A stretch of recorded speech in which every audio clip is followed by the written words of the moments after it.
Hi everybody, it's Maureen Wong from mycasestudies.blogspot.com. Today I have the second in my quick tips video series, and it's going to be coloring an image like this with colored pencils. And just for your information, I broke my video camera by accident last week, and I decided not to replace it because I have my phone, so I thought I might as well try filming on my phone. So if it's a little different or a little bit weird, that would be why.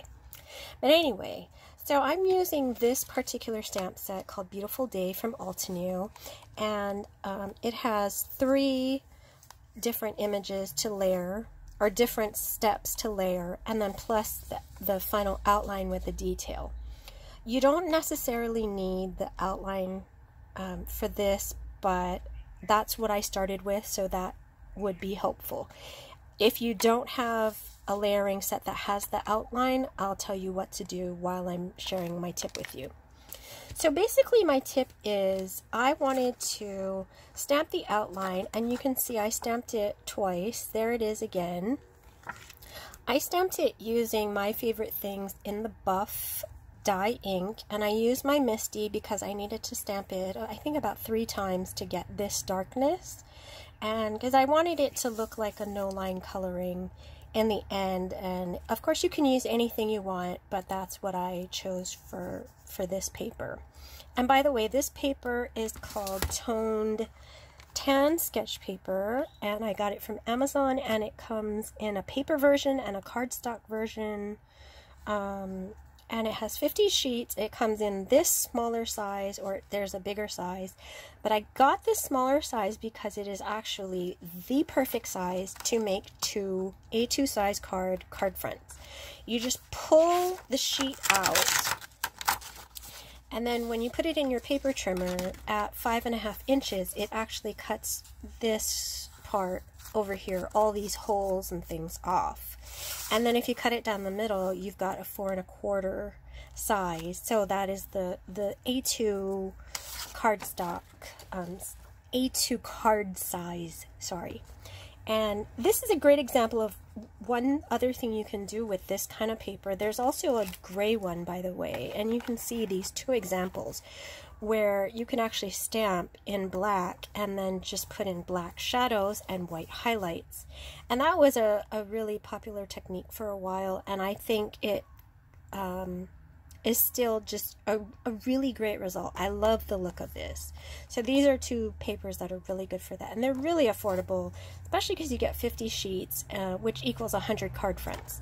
So yeah, definitely check these out. So anyway, that's the paper I'm using today, the Toned Tan version, and like I said, I stamped in the Buff. So my tip is that I want to color this in with colored pencils, doing like a no-line coloring technique, and maybe I'm not sure exactly how to do shadows and highlights and where the darker color goes and where the lighter color goes. So what I did was I made cheat sheets, and these are my cheat sheets right here. And what I did was I stamped the outline, and then I stamped the second layer, not the first layer. The first layer is this solid color one, so I'm stamping this second layer here so I know where to put down my first color. I'm not going to color in the whole flower because I want to leave those highlight areas really white. So I just stamped that second layer of the stamp, and then I'm going to color in everywhere there's green with my first color. And by the way, these are the pencils that I used. I used my colorless blender, white, a kind of orange, a yellow orange, and then black for some really dark shadows at the very end. So my first layer, I'd be coloring in the areas with the green. And you want to do kind of like a medium pressure. You don't want to press really hard that you're going to start smashing down the tooth and then it won't accept any other color over it, because you still need to blend in the darker color over some of these areas. But you don't want to put it in too light, because then the color doesn't really have enough pigment and wax to spread. So after I finished coloring in all those areas, then I got my second cheat sheet, which is the outline plus the second layer and then the third layer in the darkest color. So I used a light pink and a dark pink. And then I'm going to go in with my darker pencil, the orange one, and I'm going to see wherever that darker color is and then go in and fill those. And once I do that, then I can come in with my white for all the areas that are white, and those are all my highlight areas. And then I actually came in a little bit with my orange to put in the detail, because I'm not going to be stamping over that detail. So I drew in those little, I don't know if they're called stamens or what they are in this particular flower. And then I took my colorless blender and I kind of blended it all together so that the difference between the colors isn't so harsh. And you could do this with your odorless mineral spirits, also known as Gamsol, is a name brand, or people are using lavender, I forget, some kind of lavender essential oil or baby oil or whatever you want to use.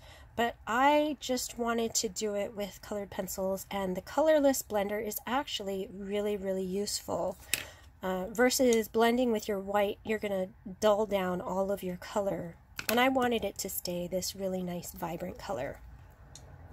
So that is my tip for today.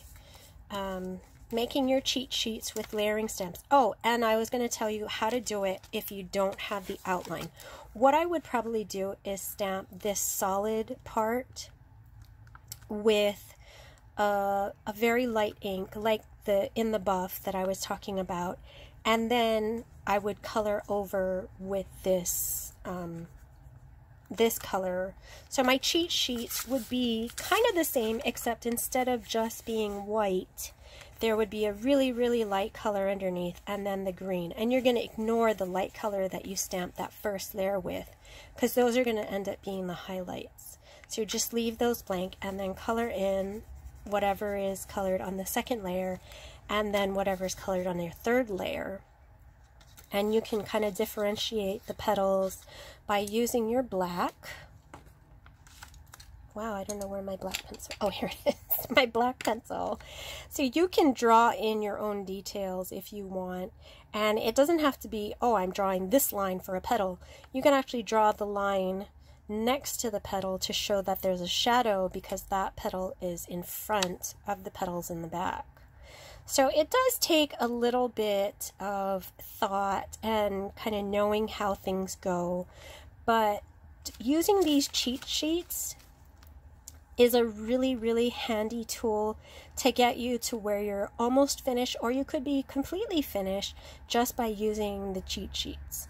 So anyway, I hope you like this tip and you find it helpful, and please go check out all the materials on my blog post. They are affiliate links, and if you're not familiar with affiliate links, they don't cost you anything extra to use them to buy products, but they do give me a little bit in return.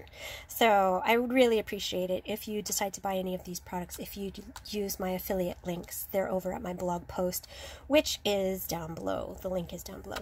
So anyway, thanks very much for watching, and I'll see you next time.